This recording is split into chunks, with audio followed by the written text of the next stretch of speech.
Salut à tous et bienvenue sur notre chaîne Camer Tech, la chaîne qui partage à vous l'information de tout ce qui est dans le monde de high-tech, technologie, tout ce qui est intelligence artificielle et tout ce qui est dans le monde de la start-up. Je suis Yannick Guillemot, le représentant et fondateur de Camer Tech depuis la Silicon Valley en Californie. Aujourd'hui, nous allons vous partager les nouvelles, les news de la Silicon Valley. Qu'est-ce qui se passe en Silicon Valley? Quelles sont les tendances et quelles sont les dernières nouvelles? Sans plus attendre, allons à la première nouvelle, puisque d'après les articles qui sont écrits, d'après ce qui se dit ici en Silicon Valley, on doit être à l'info. Et c'est la raison pour laquelle je suis là, pour partager cette information avec vous. Pour que vous qui aimez le monde de la technologie, vous qui êtes dans ce monde-là, vous qui êtes passionné par la technologie, que vous puissiez être à la suite de ces informations-là, afin de pouvoir mieux vous orienter et savoir qu'est-ce qui est en train de se passer. La première information ici, on parle ici du géant Meta. Là encore, Meta, c'est aujourd'hui la compagnie mère de Facebook, de WhatsApp et d'Instagram. Donc, on parle l'article dit ceci que Meta a été condamné à une amende de 91 millions d'euros après la découverte de 600 millions de mots de passe Facebook et Instagram stockés en texte clair. Donc, vous vous rendez compte que ça peut être que parmi ces 600 millions de mots de passe, de mots de passe qui ont été découverts, le vôtre ou le mien figure parmi. Raison pour laquelle il y a une plainte qui a été déposée contre Meta. Meta qui, je dis bien, qui est la maison, qui est la compagnie mère de Facebook, de Instagram et de WhatsApp et ainsi que de Meta elle-même, parce qu'il y a le métaverse. Ce sont eux qui ont lancé la tendance avec le métaverse. Donc aujourd'hui, a été poursuivi en justice et ils doivent payer une amende de 91 millions d'euros. Ça veut dire que ça, c'est du côté de l'Europe, ça. De 91 millions d'euros parce que 600 millions de mots de passe sur Facebook et Instagram ont été stockés en texte clair. Bon, ça veut dire que les fraudeurs, les hackers, ceux qui sont en train de pirater les mots de passe des gens et utiliser les comptes Facebook, Instagram des gens n'importe comment, vous voyez comment vos mots de passe sont exposés? Ça veut dire que si vous qui écoutez cette vidéo, vous qui suivez Camer Tech, si ces récents jours, vous avez vu que votre mot de passe avait été piraté, il faut savoir alors d'où ça vient. Donc, il y a une plainte qui a été déposée et Meta est en train de payer cette amende-là. Maintenant, on va passer à la deuxième nouvelle, toujours au niveau de la Silicon Valley. On va parler ici des logiciels. Un article publie que une étude révèle que les correctifs apportés aux logiciels automobiles représentent désormais plus de 20% des rappels. Ça veut dire quoi? Tout ce qui est automobile, comme on appelle ici, self-drive car, qui veut dire ceci quoi? Voiture autonome, donc il conduit sans qu'il y ait un conducteur derrière le volant. Toute cette voiture-là, il a fallu que on apporte des corrections dans leur logiciel. Donc, ça s'élève à 20% des voitures qui ont été rappelées. Ça veut dire que tous ces fabricants ont dû rappeler cette voiture-là afin d'effectuer cette correction, faire la mise à jour. Ça veut dire que mettre à jour le logiciel pilote qui est dans la voiture. Maintenant, on passe au troisième cas qui est ici le cas porté sur des drones. Vous savez, la compagnie SpaceX de Elon Musk, ce milliardaire, il a plusieurs compagnies, mais c'est vrai que ce que on retient le plus souvent, c'est Tesla, c'est SpaceX et aussi Starlink. Bon, Starlink, c'est la compagnie de satellites. Donc, le fait de, quand tu achètes le logiciel Starlink, en fait, c'est une forme d'antenne que quand tu achètes ça, tu l'installes chez toi, hein, tu peux avoir la connexion Internet sans passer par des fournisseurs d'accès. Bon, quand tu l'achètes, c'est vrai dire que par an, il y a un certain montant que tu payes. Mais le montant que tu payes par an, c'est vraiment euh, très bas par rapport si tu dois payer une connexion Internet tous les mois chez un fournisseur d'accès Internet. Et aujourd'hui, sur la ville de Douala, je connais une compagnie qui s'est lancée dans cela. Cette compagnie vend ses antennes Starlink là aux gens, vous savez, des privés et aussi des entreprises, afin qu'ils puissent avoir cette connexion Internet. Donc ici, on dit, l'article dit ceci que l'Ukraine aurait abattu un drone Charter russe, un drone russe équipé de la technologie de Starlink de SpaceX selon les rapports. Ça veut dire que ce drone-là, qui a cette technologie-là, satellite-là, en fait, de pouvoir communiquer directement avec le satellite, a été abattu par l'Ukraine. Nous savons tous que ce n'est pas le lieu pour parler, nous on parle ici de technologie. C'était juste l'info que je voulais partager avec vous. On passe à l'info suivante qui est l'info sur encore les voitures autonomes. Les voitures qui conduisent tout seules, les voitures qui n'ont pas besoin de conducteur derrière le volant afin de pouvoir conduire. Ici, on dit ici que l'un des trucs qui a été beaucoup soulevé au niveau de la Silicon Valley, et on en parle, c'est que le full, le full, comme il dit, quand il dit full, ça veut dire que le plein, le complet. Voiture autonome, c'est encore appelé en anglais le full self-driving. Bon, ça veut dire que la voiture complète autonome de Tesla commet des erreurs occasionnellement dangereuses. Lors d'un test sur plus de 1600 km, les conducteurs ont dû intervenir plus de 75 fois alors que le FSD était actif. Le FLD, ça veut dire quoi? Ça veut dire que l'option de l'automatisme complet, c'est encore dit, je parle encore, c'est full self-driving. Donc, apparemment, dans les modèles Tesla, les modèles autonomes, les voitures Tesla qui sont autonomes, qui n'ont pas besoin de conducteur, qui roulent tout seuls, pour des tests, parce que il y a eu pour des tests un nombre de kilomètres qui est équivalent à 1600 kilomètres. On voit que sur les tests qu'on a fait ces voitures-là, les chauffeurs qui étaient derrière le volant, parce qu'on fait les tests pour que s'il y a une erreur et que la voiture commet une erreur, ou bien c'est que l'autopilote, cet algorithme dans la voiture commet une erreur, que le conducteur soit capable de rectifier manuellement. Donc on a vu qu'il y a eu une intervention de 75 fois sur ces modèles autonomes. Ça, c'est les dernières nouvelles qui sont au niveau de la Silicon Valley qui bat son plan. Et souvent, on se pose la question, devons-nous faire confiance à ces voitures? C'est la question qu'on se pose. Parce que dans cette voiture-là, c'est toujours l'intelligence artificielle qui est à l'intérieur. C'est un autre niveau d'intelligence artificielle qui est à l'intérieur de ces voitures. On passe à l'information suivante qui est l'information sur la base de données pour des programmeurs, pour ceux qui sont dans la programmation, pour ceux qui programment des logiciels, de ceux qui utilisent des bases de données. On a plusieurs bases. On a le modèle PostgreSQL. Oui, c'est une sorte de base de données.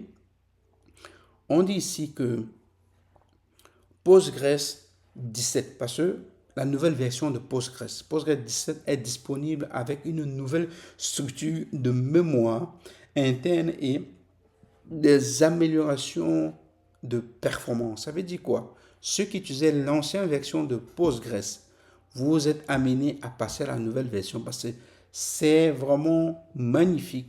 Et il y a une nouvelle structure de mémoire interne pour les données et avec une amélioration à grande performance. C'est à vous pour vous, les développeurs. On passe à la nouvelle suivante qui est la nouvelle au niveau du géant OpenAI. Dans l'une de mes précédentes vidéos, j'ai partagé avec vous que cette compagnie OpenAI qui a été créée, qui a été fondée, l'un des cofondateurs qui est le CEO de l'entreprise et il s'appelle Sam Altman.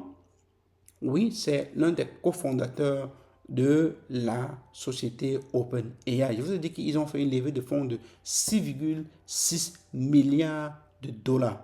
Ça les amène à être la troisième plus grande compagnie dans le monde, avec un chiffre d'affaires qui est évalué à plus de 150 milliards de dollars.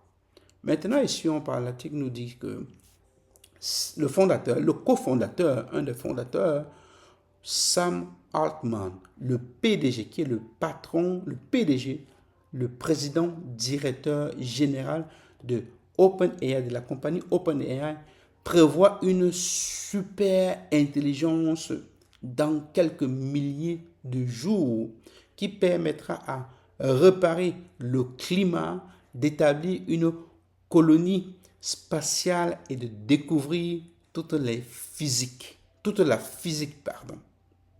C'est fou ça. C'est vraiment fou. On est à un ère où l'intelligence artificielle est en train de battre son plein. C'est en train de prendre une courbe exponentielle. Donc, ça veut dire quoi? Quand on parle en quelques milliers de jours, ça veut dire, on ne sait pas, ça peut être dans les, je sais pas, dans les 3 prochaines années. Donc, ce président directeur général, comme je dis, c'est le cofondateur de la compagnie OpenAI. Avant, ça veut dire qu'il est passé maintenant président directeur général. Parce qu'il était avant CEO, il est passé à l'échelle supérieure. Je crois alors que maintenant, c'est son cofondateur qui prend la place de CEO. Parce que quand Sam Altman était CEO, son cofondateur était CTO, Chief Technology Office. Mais maintenant, Sam Altman est passé en tant que président direct, PDG de OpenAI. Et il prévoit une super intelligence artificielle qui va permettre de réparer tout ce qui est climat. Donc, ça veut dire que ce serait une intelligence artificielle qui serait lancée dans l'espace, parce qu'il parle ici de la colonie spatiale, qui serait envoyée dans l'espace, pas seulement une, peut-être plusieurs, envoyée dans l'espace afin d'étudier le phénomène physique, ce phénomène physique-là qu'on a. Encore, comme les chercheurs dans le monde de la physique vont étudier, faire la recherche sur la matière noire, sur les phénomènes naturels, sur plusieurs choses, mais il veut résoudre, il planifie apporter une solution avec la super intelligence artificielle pour résoudre ce problème de climat qu'on a, parce qu'on a à l'ère du changement climatique. Et ça fait depuis des années que ce changement climatique est en train de battre son plein. La nature est mécontente. Voilà.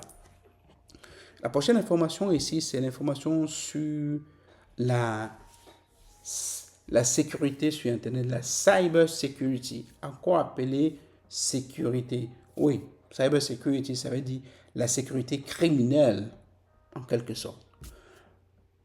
D'où l'information parle du fait que un cadre supérieur de la société de cybersecurity, CrowdStrike, s'est excusé devant la Chambre des représentants des États-Unis.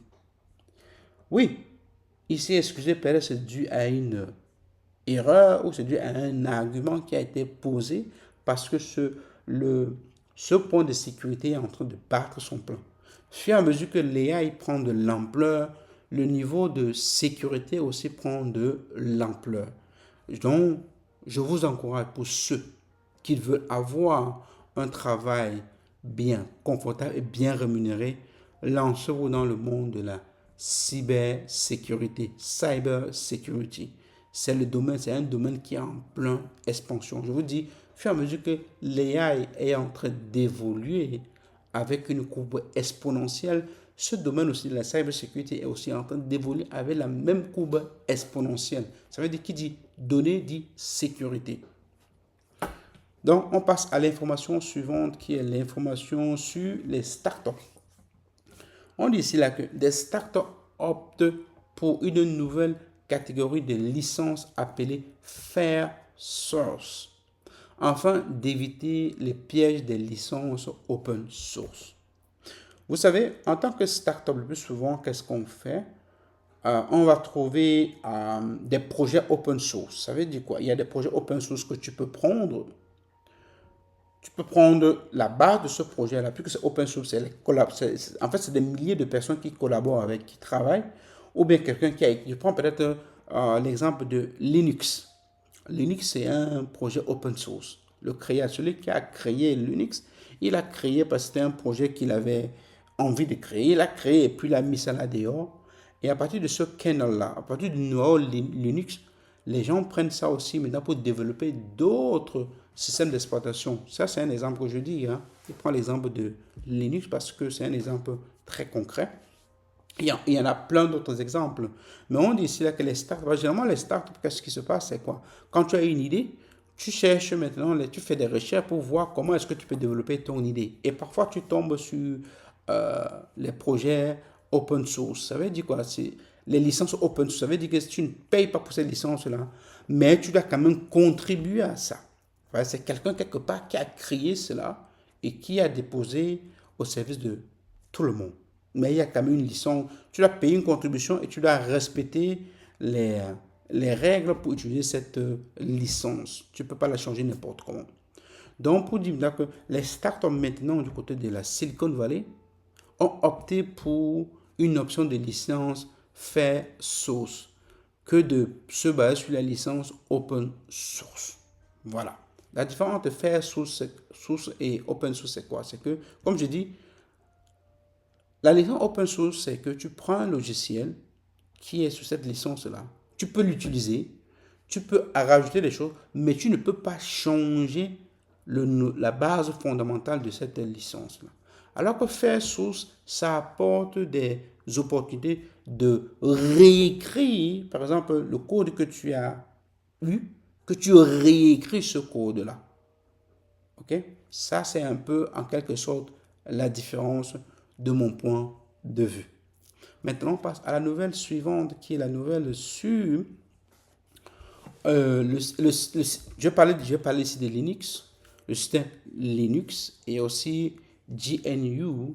On nous dit ici que GraphQL, le RCE non authentifié dans le système Linux est en attente de divulgation complète. Donc, ça veut dire quoi? Il y a un système qui sont en train de mettre à jour, GraphQL, ça veut dire non identifié, et en attente pour être divulgué complètement. Pourquoi? Parce que ça veut dire qu'au niveau de Linux, il y a comme Linux, c'est un projet open source où des gens, je veux dire, tu peux contribuer à l'amélioration de Linux. Si tu te sens capable de contribuer à l'amélioration de ça, oui, vous collaborez avec d'autres développeurs pour développer un autre système peut-être qui va apporter plus de sécurité, apporter plus de management, apporter plus de fiabilité. Mais dans ce cas, si je ferais la recherche pour cette partie qui sont en train de vouloir mettre à jour et revenir vers vous avec plus de détails. Donc, on passe à l'information suivante qui est l'information sur les rapports indiqués d'emploi dans le secteur technologie. C'est que dans le secteur technologie, tout ce qui est, c'est vrai que il y a de cela, l'année passée, l'année surpassée et en 2000, je crois que c'est oui, c'était plus en 2022 qu'il y a eu beaucoup de licenciements dans le domaine high-tech, technologie, et des licenciements qui ont été faits au niveau des grandes entreprises. Microsoft, Google, Netflix, Amazon, et plein d'autres, même aussi chez Tesla. En fait, c'est plein d'autres grosses compagnies. Donc, comme j'ai dit ici, Google, Microsoft et Amazon. Bon, il y en a encore plein d'autres. Chez Uber, chez Zoom, en fait, plusieurs entreprises, ils ont licencié des gens durant l'année 2022 à 2023. Maintenant, on dit le nouveau rapport qui c'est que le nouveau rapport indique que les emplois dans le secteur de la technologie se sont taris et ne reviendront pas d'ici tôt. Il faut encore un peu de temps. Donner un peu de temps. C'est vrai, comme on dit, le côté de l'intelligence, dans le monde de l'intelligence artificielle, dans le domaine de l'intelligence artificielle, dans le domaine de la sécurité, cyber security, oui, il y a des postes. On a besoin des gens. On a besoin de gens pour travailler dans ce domaine-là. Parce que l'IA est en train de prendre de l'ampleur, les sécurités aussi en train de prendre de l'ampleur. Maintenant, dans d'autres domaines, oui, il y a un peu une baisse de demande. Généralement, pour ceux qui sont souvent dans le domaine du développement, écrit le code, oui, dans ce domaine-là, il y a un peu une baisse parce qu'il y a une forte concurrence dans ce domaine-là. Maintenant, on passe à l'information suivante, la dernière information ici, qui nous parle ici au niveau de la crypto-monnaie. Oui, la crypto-monnaie, chers abonnés, faites attention, faites beaucoup attention au niveau de la crypto-monnaie. C'est un truc qui est volatile, c'est vrai. Les gens qui ont fait fortune, c'est les premières personnes qui ont acheté les bitcoins et l'Ethereum. Mais après, il y a plusieurs compagnies qui ont été créées pour juste arnaquer les gens. L'une des compagnies aujourd'hui, vous le savez vous-même, beaucoup de gens ont été arnaqués du côté du Cameroun par cette compagnie-là. Aujourd'hui, on ne sait pas où le CEO est passé, le fondateur, alors qu'il a promis du rêve aux gens. Même ici, aux États-Unis, il y a encore une autre compagnie. Et c'est celle qu'on va parler là aujourd'hui. Ce monsieur, en fait, c'est ce jeune homme, il a fondateur et aussi avec d'autres personnes. Ils ont pris l'argent des gens, ils ont joué la belle vie.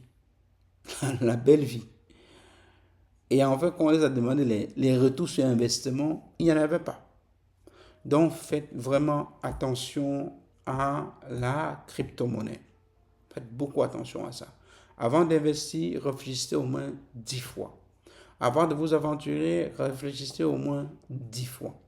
Ici, on dit Coraline Ellison, ancien PDG d'Alameda Research, condamné à 2 ans de prison pour son rôle dans la fraude de la place de marché crypto-monnaie FTX.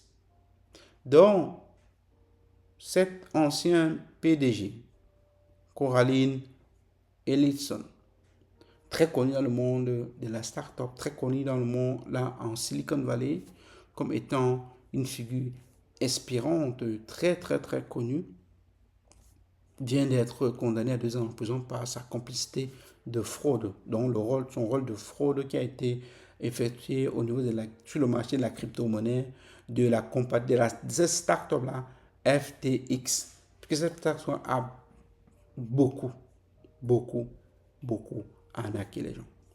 Sur ce, chers abonnés, restez connectés. Faites attention lorsque vous voulez vous engager dans le monde de la crypto-monnaie, ou lorsque vous voulez investir, ou lorsque vous voulez conclure des marchés et que lorsqu'on vous demande de payer par la crypto-monnaie, faites très attention. Parce qu'il y en a beaucoup de l'arnaque là-dessus. Avec le temps, on va aussi développer ce côté des crypto-monnaies là, afin de vous informer sur les tendances. Nous ne sommes pas des experts en crypto-monnaie. On n'est pas là pour vous encourager à aller investir au niveau de la crypto-monnaie, mais on va vous donner quelques informations, ce qui vous permettra à mieux vous orienter dans cela. Sur ce, portez-vous bien, restez connectés et on se voit dans notre prochaine vidéo. Et à bientôt. Bye bye.